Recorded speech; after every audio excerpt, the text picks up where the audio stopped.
আমরা secondary education বা মাধ্যমিক শিক্ষায় এখন কয় নাম্বার ইউনিটে আছি? 3 নাম্বার ইউনিট ম্যাম। আমি কয় নাম্বার ইউনিটে আছি? ঠিক আছে, 2 নাম্বার ইউনিটে ম্যাডামেরও প্রায় শেষের দিকে 3 নাম্বার ইউনিটে আছি। তার মানে আমরা জি ধরে নিচ্ছি যে এই সপ্তাহ বা আগামী সপ্তাহে আমরা 3 নাম্বার ইউনিট পর্যন্ত একদম কমপ্লিট হয়ে যাবো। তার মানে বইয়ের আমরা 60% কমপ্লিট, সরি 60 না 45% কমপ্লিট হয়ে যাবো। মাধ্যমিক শিক্ষা 3 নাম্বার ইউনিটের নামটা কার কার মনে আছে? না, ইউনিটের নাম আমি তো পড়িয়েছি যেটা, সেটা গতকাল আলাদা জিনিস। ইউনিটের একটা নাম আছে না, বিকাশ প্রক্রিয়াটা কিভাবে হয়, আমরা সেই ইউনিটে আছি, তাই না? মাধ্যমিক বিদ্যালয়ের শিক্ষার্থীদের বিকাশ প্রক্রিয়া। তো বিকাশ প্রক্রিয়া আমরা যখন জানতে যাই তখন আমাদের কি করতে হয়? আমাদের এই ছোট্ট শিশুটা থেকে জানা উচিত। আমরা তো ছিলাম এরকম বয়সে। এই বয়সে যে শিশুটা হয়, আমরা মানে প্রথমে কি হয়, বর্ধনও গর্ভবতী বিকাশ করানো একটা হয়েছে শিশুকে মাধ্যমিক যত্ন থেকে। করতে হলে আমাদের কোন আজকে আমাদের ইউনিট 3 কততম পড়া?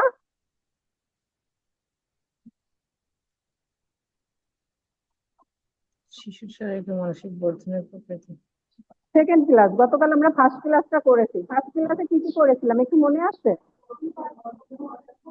বর্ধন, বিকাশ, মানব বর্ধন শিশুর এবং বৃদ্ধি বিকাশের কিভাবে পার্থক্য। ঘটে, বৃদ্ধি কাকে বলে, বিকাশ কিভাবে ঘটে বা বিকাশ কাকে বলে, পরিণমন কি, পরিণমন কত বয়স পর্যন্ত হয়ে থাকে, বৃদ্ধি ও বিকাশের বিকাশের পার্থক্য, পার্থক্য।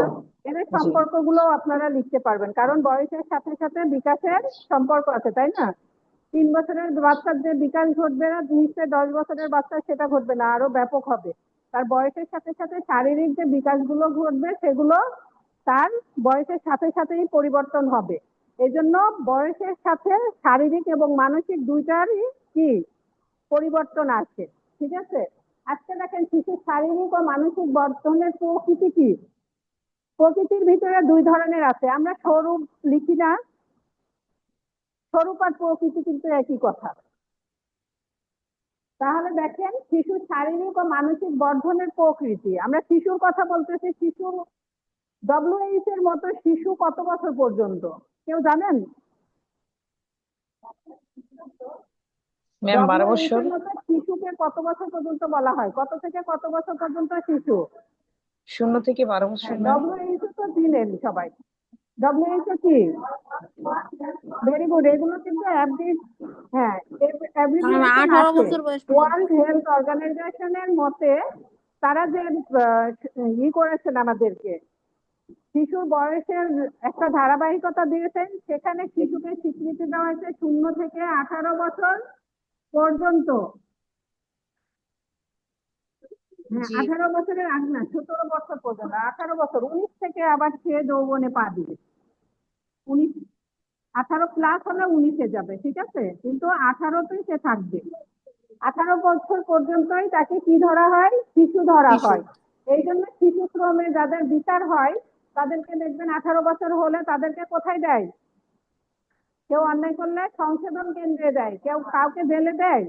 হঠাৎ 2-একটা সংশোধনাগার। রেয়ার কেস ঘটে, ওগুলো আলাদা, কিন্তু আমাদের গাজীপুরে জানেন মনে হয় আপনারা, সংশোধনাগার আছে, সেখানে দেওয়া হয়। সেখানে দিয়ে যার সংশোধন হয় সে তো সংশোধন হয়। কিছুদিন আগে আপনার গত 2 বছর আগে দেখছেন যে ওখানকার অনেক অনেক প্রতিভা চলে আসছে, জেলখানার ভিতর থেকে শিল্পী বের করে আনলো না, তারপরে কি একটা কম্পিউটার সায়েন্সে খুব ভালো একটা ছেলে কাজ করলো, তাকে বের করে আনলো। তো ওখান থেকেও ভালো কিছু ছেলে যখন খারাপ পথে চলে যায়, সংশোধনাগারে নিয়ে যেয়ে ওখান থেকে ঠিক পথে নিয়ে আসা যায়। সঠিক দিক নির্দেশনা থাকলে একটা শিশু ভালো পথে আসবে। এখন কথা হলো যে এই 18 বছর পর্যন্ত দেখেন আমাদের এই ধারাবাহিকতা আছে, শিশুর সময়ে কোন বছরে বা কত বয়সে তার কি কি পরিবর্তন পরিলক্ষিত হয়। এখন কি একটা ছোট বাচ্চা তার মানসিক অবস্থা বলতে পারবে? তার সে পরিবর্তনগুলো সে বুঝে না। সে খাবে, ঘুমাবে, খেলবে, এই তো তার কাজ। তার ভিতরে তো অন্য কোনো পরিবর্তন আমাদের দেখার কথা না। তো শৈশবকাল যখন আপনারা যা পেঁয়াজের একটা পড়ছেন না স্যারের কাছে, স্যার পড়াইছে যা পেঁয়াজ? আচ্ছা, শিখনে শিখন যাচাই যা পেঁয়াজের একটা ধারাবাহিকতা আছে। বয়সের ধাপগুলো একটু দেখুন। মাধ্যমিক শিক্ষায় যেটা এসছে সেটা হলো 1 থেকে 3 বছর বয়সে শিশুর কি হয়? শারীরিক পরিবর্তন হয়। একটা শিশু এতটুকু হয়েছিল, সে হাঁটতে শিখে গেছে এত বড় হয়ে, তাই না? বলে আল্লাহ 1 বছর আগে তোমার বাচ্চাকে অনেক ছোট দেখেছিলাম, কিন্তু বাচ্চার ম্যাচুরিটি তো তখন আসার কথা না, আসার কথা ডেভেলপমেন্ট আসার কথা কি, সে হামাগুড়ি দিতে এখন হাঁটতে পারে, এগুলো ডেভেলপমেন্ট। কিন্তু তার শারীরিক যে পরিবর্তন, ওই পরিবর্তনটাই ভালোভাবে কি চোখে পড়ে। এরপরে কিন্তু বাচ্চাদের আবার পরিবর্তন ধীর হয়ে যায়। আপনারা জানেন মনে হয়, প্লেতে যেই বাচ্চা ভর্তি হয় সেই বাচ্চা যখন কেজিতে ওঠে খুব বেশি বাড়ে না। তেমন বলা যায় যে একই বাচ্চা 3 বছর একই ক্লাসে থাকলো নাকি, এরকম বলে না। হঠাৎ করে এই বাচ্চা যখন কি হয় 3, 4, 5-এ উঠে যায়, 5-এ উঠে গেলে তো বাচ্চা একদম মাশাআল্লাহ অনেক বড় হয়ে যায়। তো এই যে কার বয়সের কখন চেঞ্জ আছে সেই জিনিসগুলো আমরা একটু দেখবো। দেখেন শৈশবে কত 1 থেকে 3 বছর পর্যন্ত শিশুর কোনটা পরিলক্ষিত হয়, তার শারীরিক বিকাশটা পরিলক্ষিত হয়, তার মানে এটা তার শারীরিক বৃদ্ধির সময়। ঠিক আছে, এরপরে দেখেন বাল্যকাল, বাল্যকালটা কত থেকে কত বছর, 3 থেকে 11 বছর। এই বছরের বাচ্চা কে কে দেখেছেন? সবাই দেখেছেন? সবাই মা হয়েছেন এখানে? মা হওয়া লাগে না, আসলে মা হওয়া লাগে না। তাহলে আমরা দেখে নেন 1 থেকে 3, 3 থেকে 11। তাহলে একটা কাহিনী বলি, আমরা এটা তো করবোই। মা যে হয়েছে এবং তার সামনে যে বাচ্চা পরিবর্তন হয়েছে, তার যে ফিলিংস, তার যে পরিস্থিতি আদার্স দেখে হয় না। আপনি যে ক্লাসে এসেছেন, আপনি ক্লাস দেখে যা পেয়েছেন মুর্শিদার কাছে শুনে কি তাই পাবেন?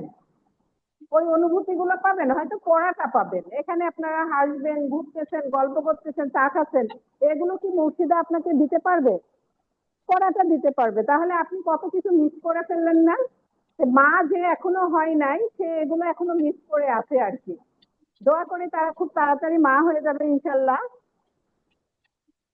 দোয়া করি এই জন্যই যে মা প্রপার টাইমে না হলে বাচ্চা মানুষ করার ধৈর্য থাকে না। কথা বলছেন, ভাই বোনের বাচ্চা পালতে পালতে মায়ের বয়সই শেষ হয়ে যায়, ওরকম যেন কারণ না হয়। নিজের বাচ্চাকেই বেশি সময় দিই।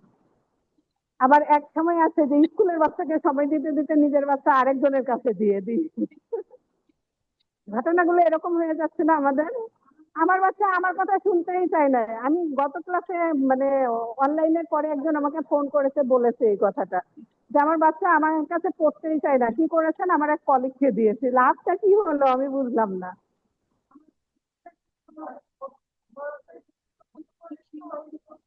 আচ্ছা, তাহলে দেখেন বাল্যকাল তাদের কত বছর? 3 থেকে 11-র ভিতরে তার বাল্যকালটা সীমাবদ্ধ। কিন্তু কথা হলো বাল্যকালের আবার 2টা ভাগ আছে। প্রথম বাল্য অবস্থা কত? 3 থেকে 6। এই সময়টা আমাদের শিশুরা কোথায় মানে ব্যয় করে বলেন তো?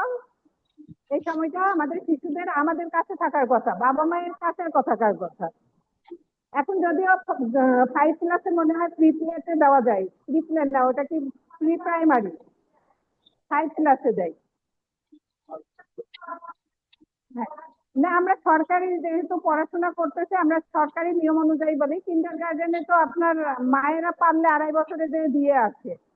হ্যাঁ, চিন্তা করে না যে এই বাচ্চাটা আসলে কি শেখা দরকার, কি করা দরকার। যাই হোক, আমি মা হিসেবে যেটা চাই সেটা আমি তো শিখাবো। অন্যের কাছে দিয়ে কি আমার চাহিদা পূরণ হবে? হবে না। তাহলে আমাদেরকে চিন্তা করতে হবে যে প্রথম বাল্য অবস্থা 3 থেকে 6। তার মানে সে আস্তে আস্তে বড় হয়ে যাচ্ছে, তার ডেভেলপও হচ্ছে 2টা দিকে, একটা শারীরিক দিকে হচ্ছে, একটা মানসিক দিকে হচ্ছে। তো এই মানসিক শারীরিক দিকের যত্ন কিন্তু আপনি কারোর হাতে দেন না। দেন? বাচ্চার রান্নাটা কে করে? মা করে না? কাজের লোক যতই থাকুক আপনি তার হাতে খাবেন, কিন্তু বাচ্চার খাবার কি তার হাতে দিবেন? গোসলটা কে করায়? মা করে। তার কাপড় চোপড় গুলো যত্ন করে কে? তাহলে এই জিনিসটাই এত কেয়ার নেই, কিন্তু যেই জিনিসটা সবচেয়ে বেশি দরকার ওই জিনিসটা কেন অন্যের হাতে ছেড়ে দিই? এটা উচিত আমাদের? হ্যাঁ, এখন বলি যে উচিত না। এরপরে আসি, আমরা যখন ওই বাচ্চার দায়িত্ব নিই, বলি না যে এখানে প্রবেশ করলে আপনার সন্তানের যত্ন নেওয়ার চিন্তা করা লাগবে না, আমি শিক্ষক, দায়িত্ব কি আমার আছে এখন? আমি তো আপনাকে প্রমিস করতেছি যে আমার এখানে আসলে আপনার সন্তানের চিন্তা করা লাগবে না। কি চিন্তা করবো না সেটা তো ক্লিয়ার আপনার প্রিন্সিপাল দিয়েই রাখছে, তাই না? আপনার বাচ্চা পড়ালেখা শিখবে, আদব কায়দা শিখবে, ডিসিপ্লিন শিখবে, বাচ্চা খেলাধুলা করবে, বন্ধুদের সঙ্গে মেশা শিখবে। আসলে কি তাই দায়িত্ব পালন করি? ওই জায়গা থেকে এখন আমরা মা, আমরা প্রত্যেকে মা, যার বিয়ে হয় নাই সেও মা। কেন বলেন তো? কারণ ওই যে সন্তানগুলো আমার কাছে যে দায়িত্ব দিয়েছে, আমি তো মায়ের ভূমিকায় পালন করতেছি বা বাবার ভূমিকা পালন করতেছি না? তাহলে কি আমরা মা না? তাহলে মা হওয়া লাগে? দেখবেন যে কত বাচ্চা আছে ম্যাডামকেই মা ডাকে, মানে আম্মু আম্মু বলতে বলতে আম্মুই ডাকে, আবার আপনাকে আপনি বলবে না, তুমি বলবে। এই যে বাচ্চাদের ফিলিংস গুলো, এগুলো আমাদেরকে কি তৈরি করে? মা তৈরি করে না? তো মাতৃত্বের স্বাদ কি আমরা ওখানে পাচ্ছি না? এই সন্তান কি আমার দেশের ভবিষ্যৎ না? তাহলে আমিও তো সেই মাই, আমার দেশের জন্য যে কাজ করতেছি আমার সন্তানের জন্য করছি না, তাহলে আমি এক প্রকার কি মা, এবং আমি মাতৃত্বের স্বাদ পেয়ে গেছি, তাহলে আমার দায়িত্বটা ওই মায়ের জায়গা থেকেই পালন করতে হবে। আলটিমেটলি বিকেল বেলায় ছুটি হয়ে গেলে বাড়িতে যে ঘুমাইলাম, কাজ করলাম, আর বাচ্চার জন্য চিন্তা নেই, পরের দিন যে আবার ক্লাসে ঢুকলাম, যা হয় হবে, এগুলো করা যাবে না। দায়িত্বের জায়গা থেকে আমরা প্রত্যেকটা শিক্ষক শিক্ষিকা মা এবং বাবা, ঠিক আছে? হয়তো আমরা তার বাবার সঙ্গে সম্পর্ক নেই, হয়তো আমাদের তার পুরুষ টিচারদের তার মায়ের সঙ্গে সম্পর্ক নেই, কিন্তু ওই সন্তানের সঙ্গে আমার সম্পর্ক আছে। এই জায়গা মনে রাখতে হবে, ঠিক আছে? এখন দেখেন, এই যে এই বয়সটাতে তাদের কি কি পরিবর্তন হচ্ছে। 3 থেকে 6 বছরের বাচ্চা শারীরিক খুব একটা ডেভেলপমেন্ট হয় না, খেয়াল করবেন, খুব ধীর গতি হয়, হয় না একদম তা না, কিন্তু খুব ধীর গতি হয়। 3 বছরে আপনি বাচ্চার জন্য যে জামা বা জুতা কেনেন, 6 বছর পর্যন্ত ইজিলি পড়তে পারে, খুব একটা পরিবর্তন করা লাগে না। এরপরে দেখেন তার শারীরিক পরিবর্তনটা কখন আসতেছে। শারীরিক পরিবর্তন 1, 2, 3, 4, 5 নাম্বার লাইনে দেখেন আপনারা, শেষ বাল্য অবস্থা যেখানে আছে, 6 থেকে 11, বলেছি না 5-এ উঠলে বাচ্চা হু হু করে বেড়ে যায়, এই সময় তার শারীরিক বৃদ্ধিটা দেখা যায়। এই সময় দেখবেন যে মেয়েদের মুখের ভঙ্গিটা চেঞ্জ হয়ে যায়, ছেলেদের কণ্ঠস্বর কারোর একটু ভারী হয়ে আসতেছে, হয় না এরকম? কারো খ্যাসখিসে হয়ে যাচ্ছে, কেউ একটু মোটা হচ্ছে, মেয়েদের শারীরিক গঠনের পরিবর্তন হচ্ছে, ছেলেদের কিছু পরিবর্তন হচ্ছে। যদি গোপ নাও ওঠে, হালকা হালকা দেখবেন যে পশমগুলো একটু বাড়তেছে। এই যে এই পরিবর্তনগুলো খেয়াল করবেন, বাচ্চাদের কোন বয়সে পরিবর্তন কেমন হয়, তার সাথে সাথে আমাদের আচরণ কেমন হবে, এটা আমরা জানবো একটু পরে। কৈশোর বা বয়ঃসন্ধিকাল, এটা কত বছর থেকে? 11 থেকে 18 বছর পর্যন্ত। এটা কোন শিশুদের বলেন তো? বয়ঃসন্ধিকাল যারা। আমাদের সন্তানদের বয়স, তাই তো? জি। আমরা বলবো কি আমাদের সন্তানদের বয়স এটা 11 থেকে 18 18 বছর। বছর সবচেয়ে গুরুত্বপূর্ণ সময়।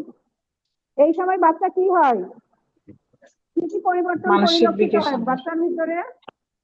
মনে মনে চিন্তা করে রাখেন, আমরা একটু পরে দেখবো সেগুলো। হ্যাঁ, সবাই মনে মনে চিন্তা করেন, একটু পরে ওটা আলোচনা করবো যখন, তখন আমরা লিখবো। এরপরে দেখেন তার মানসিক বিকাশের সবচেয়ে বড় প্ল্যাটফর্ম এটা। 6 থেকে 11 বছরে হঠাৎ করে যে বড় হলো, এই 18 বছর পর্যন্ত আবার ধীর হয়ে যাবে, তারপরে যে আবার তার শারীরিক বিকাশ আবার আরেক দফায় ঘটবে। দেখেন 11 থেকে 18-র ভিতর তার শারীরিক বিকাশটা হয় 14 বছর পর্যন্ত। এই সময়ই সে পরিবর্তনটা দেখে ফেলে। আপনার থেকে আপনার সন্তান হলে দেখবেন পাশে যে মাপবে, মা তোমার থেকে বড় হয়ে গেছে, আমার ছেলে আমার কোলে নিয়ে ঘুরে বেড়াতো, তোর গায়ে তো প্রচুর শক্তি আছে, লম্বা টম্বা আবার মোটা চোটা, কিন্তু কথা হলো আমিও তো সেরকমই, তাই না? তো আমাকে নিলে আমি তো পড়ে যাবো, এটা স্বাভাবিক, কিন্তু ওর ওই বোধটা তৈরি হয় নাই। এরপরে দেখেন কি আছে, যে 14 থেকে এর পাশাপাশি কিন্তু দুইটা কাজই হয়, ঠিক আছে? মানসিক এবং শারীরিক দুইটা বিকাশই এই সময় ঘটে, 14 থেকে 18। আর যৌবনকালে সে পদার্পণ করে ফেলে। সবচেয়ে বড় ঘটনাটা কখন ঘটায় বলেন তো শিশুরা? কি 18 ঘটনা থেকে ঘটাতে 19। পারে? 18 থেকে 21। সবচেয়ে খুব ডেঞ্জার পিরিয়ডটা কোনটা মনে হয় আমাদের কাছে? 14 থেকে 18 ম্যাম। 14 থেকে 18 নয়।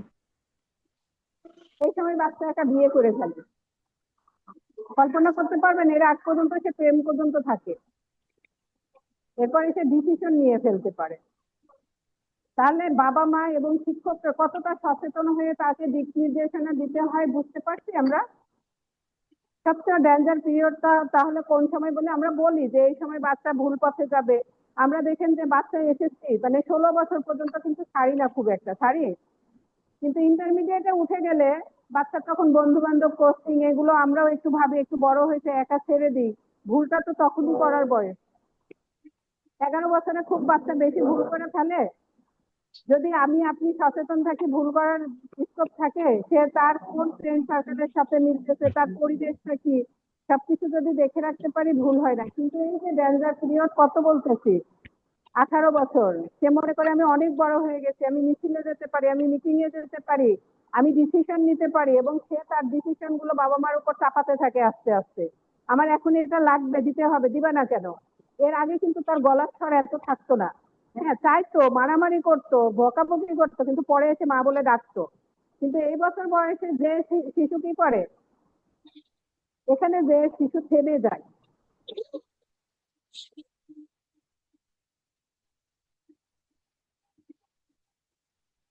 এটা করবা না হলে আমি বাড়ি থেকে চলে গেলাম, আমাকে এখনই টাচ মোবাইল দিতে হবে, মানে এখনই। বাবা মার কি সামর্থ্য আছে কিনা দেখে তখন। হ্যাঁ, সব ক্ষেত্রে না, কিন্তু এই বয়সটার ক্ষেত্রটা এরকম, ঠিক আছে। এরপরে দেখেন 21 বছর পর্যন্ত, 21-এর পরে তো আমাদের সরকার যেহেতু বলেই দিয়েছে যে বিয়ে করতে পারবে বা তাদের ম্যাচুরিটি মোটামুটি চলে আসে, তারা ভার্সিটিতে চলে যায়, তো সেই জন্য। এরপরে আমরা দেখি এটা কি হচ্ছে, কেন বুঝলাম না। আমি কি ওই দিনের মিটিং এ অ্যাটেন্ড করি নাই? আচ্ছা, যাই হোক, আমরা খুব তাড়াতাড়ি শেষ করে দিব, যেহেতু এই যে এই বয়সটা কাদের, এটাই তো 11 থেকে 18 বছরের ভিতরে আছি, তাই না? আমরা দেখেন এখানে হয়তো আমাদের দেশি মেয়েদের ছবি দিয়েছি। এই সময়টাই হলো তাদের কি বয়সন্ধিকাল। বয়সন্ধিকাল। এই সময় সে যে পরিবেশে বন্ধু বান্ধব যে ধরনের বা আচার আচরণ দেখবে, শিখবে, বা আমি নিয়ন্ত্রণ করতে পারবো, বা আমরা তাদেরকে পথ দেখাতে পারবো, তারা সেই পথে যাবে। দেখবেন যে খুব ভালো টিচারের ক্লাসে তারা খুব ভালো করে, খুব খারাপ টিচারের ক্লাসে তারা পাত্তাও দেয় না। কেন? আমরা দিক নির্দেশনা যদি সঠিকভাবে দিতে পারি, তারা কি করবে, তারা ভালো পথে যেতে পারবে। এই আস্তে আস্তে বড় হচ্ছে, দেখেন ওই যে আপনার 11 থেকে শুরু হয়ে গেছে বয়সন্ধিকাল, এর যে পরিবর্তন আছে, তাদের কি কি পরিবর্তন আছে দেখেন। তারা আস্তে আস্তে বেড়ে উঠতেছে, তাই না? রাত্রে ঘুমায় সকালে উঠে বললে আমার জামাগুলো সব ছোট হয়ে গেছে। মানুষের কি জামা ছোট হয়? বড় হয়। এই যে দেখেন একটু মোটা হয়েছে, নিজে ভাব দেখাচ্ছে, আমি দেখো কত মাংসপেশি হয়ে গেছে। ছেলেরা যা করে, আমার ঘরে 2টা আছে আমি জানি, তারা এই হাতের মাসল দেখানোর চেষ্টা করে, আমি খুব বেড়ে গেছি। এরপরে দেখেন এই সময় তাদেরকে অবসাদে ঢেকে ফেলে, ঠিক আছে, তারা চিন্তায় পড়ে যায়। তারপরে কি হয়, এই সময় কি আমাদের মারধর করার বয়স? কি করতে হবে? তো বোঝাতে বয়সন্ধিকালে হবে, মেন্টালি সাপোর্ট একটু দিতে হবে। আমরা সংজ্ঞাটা দেখে নিই। দেখেন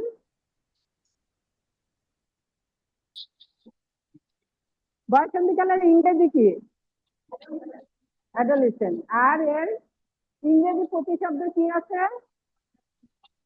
এই সময় বাচ্চাদের বা শিক্ষার্থীদের ভিতর যে যে পরিবর্তনগুলো হয় সেগুলো আমরা কি করি, দেখতে পাই, দেখতে পাই না? এরপরে দেখেন কি বলা হচ্ছে, মানে সংজ্ঞা আকারে যদি আমরা লিখতে চাই, অর্থগত দিক দিয়ে বয়সন্ধিকালে বলতে মানব জীবনের শৈশব ও বাল্যকাল পেরিয়ে যৌবনের দ্বার প্রান্তে দ্রুত বাড়ন্ত এবং পরিবর্তনশীল সময়কেই বোঝানো হয়। তাহলে আমরা যে ওই যে 11 থেকে 18 বছরের কথা বললাম, আমরা যৌবনে পদার্পণ করলাম কখন? 18 বছর। তার আগের মুহূর্তের কথা বলা হচ্ছে না? আমরা ধাপে ধাপে এগুলো পার করে কোথায় ঢুকলাম, যৌবনে প্রবেশ করব। তার আগের যে সময়টা, সেই সময়টার পরিবর্তন গুলোই আমরা দেখব, ঠিক আছে। মানব জীবনে একালের সীমা 12 থেকে 19, তবে এগুলো কিছু কিছু ক্ষেত্রে একটু ভাগ আছে, ঠিক আছে। সেটা আবহাওয়াগত হতে পারে, পরিবেশগত হতে পারে, তার হলো যে সামাজিক অবস্থা, সেই সামাজিক অবস্থানের কারণে হতে পারে। কারণ পাহাড়ি এলাকায় আমাদের দেখবেন যে সেই এলাকায় বাচ্চাদের যে পরিবর্তনটা যখন হয়, সমতল ভূমির এলাকার ভিতরে একটু ডিফারেন্স হয়। একটু পার্থক্য দেখা যায়, বা এক দেশের সাথে আরেক দেশের হয়, শীতকালের সাথে গ্রীষ্মকাল অঞ্চলের আলাদা হয়, কিছু কিছু পার্থক্য। তবে সারা বিশ্বে একটা জরিপ করে দেখা গেছে যে এই বয়সটা হলো সবচেয়ে মেজর বয়স, সেটা হলো 12 থেকে 19। আমরা যেমন 11 থেকে কি বললাম 18, দেখেন একটুখানি চেঞ্জ হয়েছে, এটা হলো 12 থেকে 19। তো আমাদের এক বছর আগে থেকে শুরু হচ্ছে। আমরা যেহেতু গরম প্রধান দেশ, শীতকালে দেখবেন এদের আবার আরেকটু পরে শুরু হয়।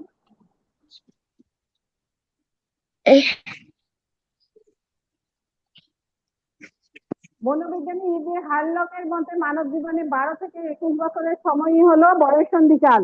উনি যে যে এলাকাটা জরিপ করেছেন সেই এলাকার উপরে কথাগুলো বলেছেন।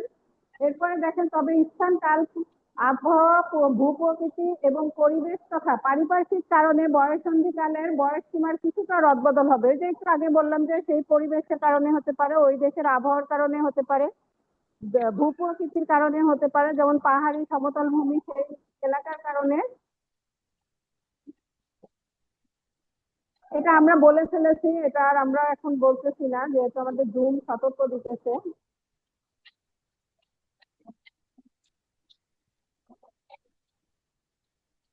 এগুলো আমরা একটু দেখবো। দেখেন তো, এই সময় আমাদের যে পরিবর্তনগুলো আছে সেগুলোকে আমরা কি বলি? বৈশিষ্ট্য বলি। বয়ঃসন্ধিকালে যে যে পরিবর্তনগুলো হয় সেগুলো এক একটা বৈশিষ্ট্য। কি বৈশিষ্ট্য আছে? শিক্ষার্থীদের শারীরিক অঙ্গ প্রত্যঙ্গের দৃঢ়তা ও সতেজতা হয়। একটু আগে দেখলেন না, হাত পা কেমনে শক্ত করলো? এটা কি ক্লাস 3-4 এই কাজটা করে?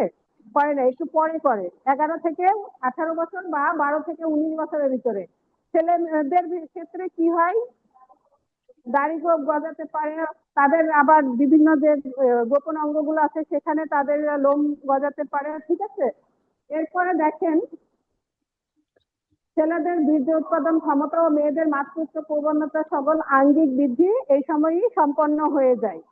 এই ক্ষেত্রে একটু বলে রাখি, লজ্জা পাওয়ার কিছু নেই, আমরা পড়তে এসেছি তাই পড়বো, ঠিক আছে। ছেলেদের বক্ষস্ফীতি হয়, মেয়েদের বক্ষ অঙ্গ সুস্পষ্ট হয়। আমরা জানি যে ছেলে মেয়েদের গঠন কেমন, দুইটার আলাদা, এটা সবারই জানা, সবাই জানি, এটা নিজেদের মতো করেই জেনে নেবো, ঠিক আছে।